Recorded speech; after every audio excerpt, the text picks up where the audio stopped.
નમસ્કાર, આપ જોઈ રહ્યા છો નેશન પ્લસ ન્યૂઝ. હું છું આપની સાથે હેતલ ભગત.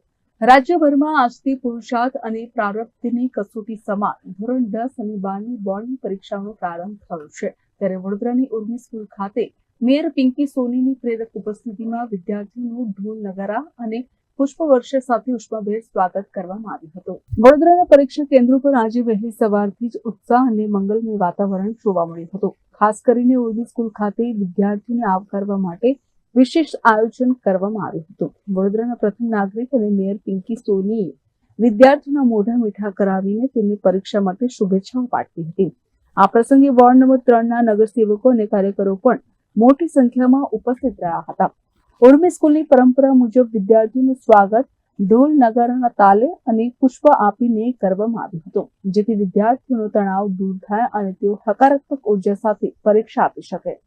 ગુજરાતમાં અને સમગ્ર દેશમાં એસએસસી બોર્ડની એક્ઝામ એટલે કે બાળકના અભ્યાસનું એક એવો પડાવ જ્યાંથી એને સમાજમાં પડવાનું છે, જિંદગીમાં પોતે પોતાની સ્કૂલ પોતાના પરિપ્રેક્ષ્યમાંથી બહાર નીકળી અને પોતે આખું વર્ષ જે મહેનત કરી છે, આ મહેનત આ અભ્યાસનો નિચોડ એટલે કે આ બોર્ડની એક્ઝામ આજે ઉર્મી સ્કૂલ ખાતે ભારતીય જનતા પાર્ટી દ્વારા વોર્ડ નંબર 3ની ટીમ દ્વારા અહીંયા આ બાળકોને જે આજે પરીક્ષા આપવા આવ્યા છે બાળકોને ગોળદાણા ખવડાવી અને ગુલાબ આપી અને એમને અહીંયા શુભેચ્છાઓ આપવામાં આવી છે.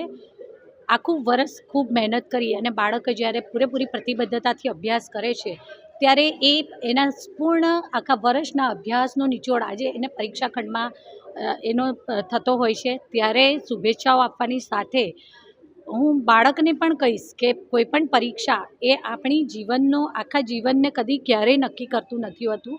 આ પરીક્ષાથી આપણને આપણા અંદરના રહેલા એક આત્મવિકાસની તક મળે છે, તો આપણા અંદર રહેલા આત્મવિશ્વાસને ઓળખવાની પણ તક છે. આદરણીય વડાપ્રધાન શ્રી નરેન્દ્રભાઈ મોદીજીએ પણ ગઈકાલે એક એમના મેસેજ કર્યો છે, એમાં પણ લખ્યું છે કે બાળકોએ આ પરીક્ષાને ખેલની તરીકે લેવી જોઈએ, એક રમતની ભાવનાથી લેવી જોઈએ, જેથી કરી અને કદાચ કોઈ પ્રશ્ન નથી આવડતો કે ક્યાંક કોઈ પોઈન્ટ ઉપર જઈને અટકે છે તો ત્યાંથી અટકવાનું નથી પણ આગળ વધતા રહેવાનું છે, કારણ કે જે પ્રયત્ન કરે છે ને હંમેશા સફળ થાય જ છે. અહીંયા આપણે જોઈશું કે પશ્ચાતાપ પેટીનો પણ અહીંયા મૂકવામાં આવી છે. હું એક શિક્ષિકા પણ રહી ચૂકી છું, ત્યારે કહીશ ને કે અત્યારની પેઢી છે ને એ અત્યાર સુધીની બધી પેઢીઓમાં સૌથી પ્રામાણિક પેઢી છે, કારણ કે અત્યારના બાળકો જ્યારે મા બાપ કે કોઈ વડીલ દ્વારા કહેવામાં આવે કે આ કાર્ય કે આ કામ માટે, તો સપોઝ કોઈ કામ એમને યોગ્ય નથી લાગતું ને તો એ પોતાની જાતેથી આ વિષયનો ઉલ્લેખ કરવા કે આ કામ નથી થયું. તો એટલી પ્રામાણિક પેઢી છે. મને લાગે છે કે આ પશ્ચાતાપ પેટી મૂકી છે પણ કદાચ એમાં એક પણ લેટર મળવાનો નથી, પણ છતાં પણ એક સંસ્કારનું ઘડતરની રૂપે કે કદાચ કોઈ ભૂલ થઈ જાય છે, માણસ માત્ર ભૂલને પાત્ર, તો એનો પશ્ચાતાપ કરી શકે છે, એ પણ એના જીવન ઘડતરનો એક ભાગ જ છે. હું શુભેચ્છા પાઠવું છું ઉર્મી સ્કૂલને અને એમની ટીમને કે એમણે આ પશ્ચાતાપ પેટી મૂકી અને બાળકને પોતાના સ્વની ઓળખ માટેની એક અનેરી તક આપી છે. આભાર. Bureau report, nation plus news, Vadodara.